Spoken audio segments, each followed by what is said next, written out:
I started a Shopify store as a side hustle while still in my 9 to 5, but it became my full-time business. Here are 10 years worth of lessons to help you do the same with your side hustle. One of them nearly broke me, man, but we'll get there in a minute. Lesson 1, the freedom comes gradually. So when I first started, I thought freedom would be like flicking a switch. Like one day I'd need a day job and then all of a sudden the next day I wouldn't.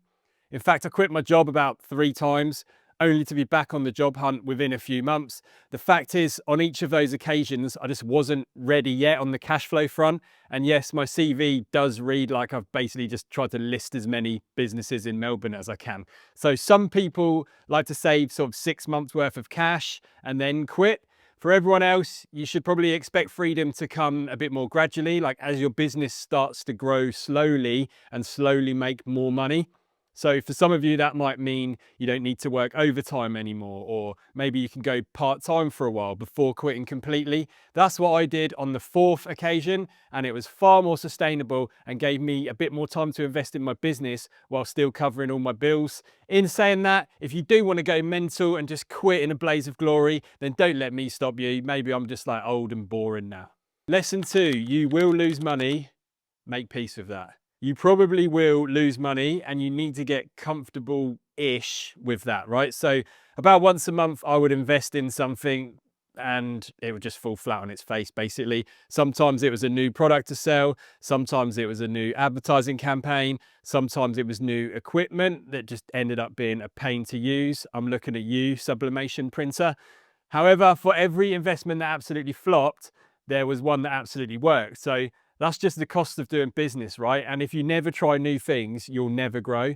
Obviously, you don't want to lose money and you want to make sure you do your best to make sure that doesn't happen. But you can't be like so locked in fear that you never try new things. At first, losing $1,000 would rattle me like hard because I just didn't have the margin in my budget or in my mental bandwidth. But then I began to treat it like sort of research and development and think of it as a research and development budget.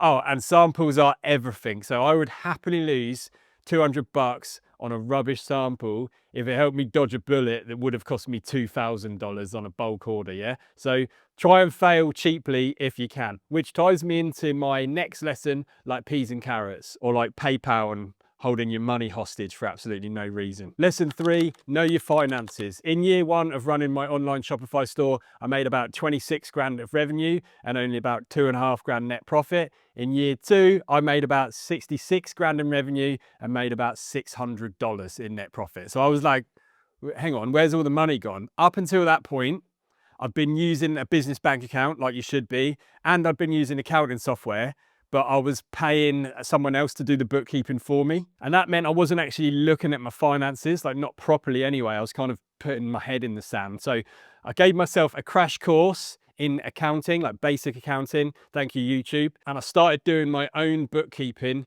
instead of just palming it off to someone else and trying to not think about it. So all of a sudden, after that, I was then analyzing all my expenses and evaluating if I actually needed all of them. You get like, well, I definitely had like subscription creep as you add a new bit of software here, a new app to your Shopify store there. They all add up, these little costs, and they just absolutely eat through your profit margins. So once I was able to evaluate, I was able to cut some costs. And I was also having a close-up view of exactly where the profit was coming from. So what aspects of the business were working particularly well, and then I knew what aspects of the business I should focus more on and sort of forget about the rest. If you're sitting there thinking, nah, Andy, I hate maths, I'll skip that part, then I'm sorry, man, you've just got to suck it up and learn the basics at least. Like, I used to think profit and loss statements were like a mystical thing that only accountants understood, like Narnia, but with spreadsheets. But I promise you, it's not as hard as you think. So put it this way, I thought it was going to take like weeks. I thought I'm going to have to put in hours every day to learn sort of the basics of accounting, but it literally took a few hours. So a couple of hours one day, a couple of hours the next day, and I felt comfortable that I had the basics down. So the more you understand your finances, even if there's not much to understand in the early stages, you haven't got many transactions, the better decisions ultimately you're going to make, and then ultimately the more bunts you'll make. Bunsen burner, nice little earner, hence the bunts.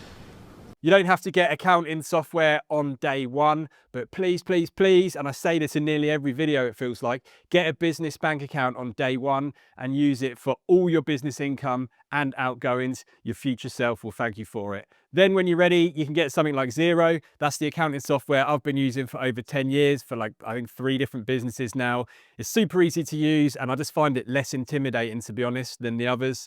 There's a link in the description that will get you 50% off for the first 3 months. It's an affiliate link, but like I said, I've been using it for so long now and it's the one I always recommend to friends and family. Lesson 4, hustle with patience. So in my first few years, I worked like an absolute lunatic, right? So before work, I was working out, then working on my business, then go to my day job. Then on my lunch breaks, I was working. And then when I got home, I was working again. And then the next day, I'd just rinse and repeat. And maybe that obsession helped me get to the point where I could quit my day job. But I was also like a nutter. I was like kind of angry that I wasn't getting where I wanted to get faster. And looking back, I reckon I could have just turned it down just a notch. Like I could have toned down the intensity, maybe like 5%, smelt the flowers a bit more. And, you know, the outcome would have probably been about the same. Maybe progress would have been a bit slower, but that would have been all right. And I think this is one of those lessons that comes with getting a bit older too. Like, especially if you're watching this in your 20s, say, you have so much time. Like, you don't need to always be in a frantic rush to get somewhere. And I'm trying to remember that as I build my next business, this YouTube channel, that I need to have faith that things are going to work out one way or another anyway, so I can just relax a bit. Do you know what I mean? Like, do the work when it's needed, but don't get super stressed about it. Hustle, but don't be so angry about not having achieved success yet. Keep showing up and good things will happen. That's what I'm trying to say anyway. By the way, if you're getting value from this video, hit subscribe. I share stuff like this every week to help you build a side hustle that can actually replace your day job one day. Oh yeah, and if you really want to do me a solid, like the video as well. Lesson 5, don't try to do everything yourself. So for the first few years, I was chief of everything, right? Marketing, customer service, fulfillment, accounting. I stayed up late doing tasks that I hated just because I thought, oh, I can do it faster myself. And if I'm being completely honest, because I was a bit of a tight ass as well. Eventually though, I realized just because I can do something doesn't mean that I should. If you're building a business on the side, say in your evenings, after you've finished work and the kids are in bed, then every hour you spend doing basic tasks that could be outsourced is an hour that you've basically stole from yourself to work on the more advanced tasks that only you could do that would have actually moved the needle. So the real productivity boost for me came when I outsourced my customer service and social media to an awesome person I found on Upwork.com. If you haven't heard of that site before, go check it out. It's kind of like Fiverr, but sort of more serious. I feel like the quality of people you find on there are better. You can hire people to do basically any business task you can think of from all over the world, often at rates lower than you can locally, especially if you're in Australia because the wages are so high here. Burnout costs more than outsourcing ever will. So just try delegating a couple of smaller tasks at first and see how you go from there. Lesson 6, win because of your losses. And you're probably thinking, what are you talking about, Andy? That is absolute gibberish. Right, why are you talking in riddles? But bear with me. There's a saying in football that you learn more from your losses than your wins. And yeah, there's definitely a bit of copium in there for me when, you know, Spurs have just been smashed again.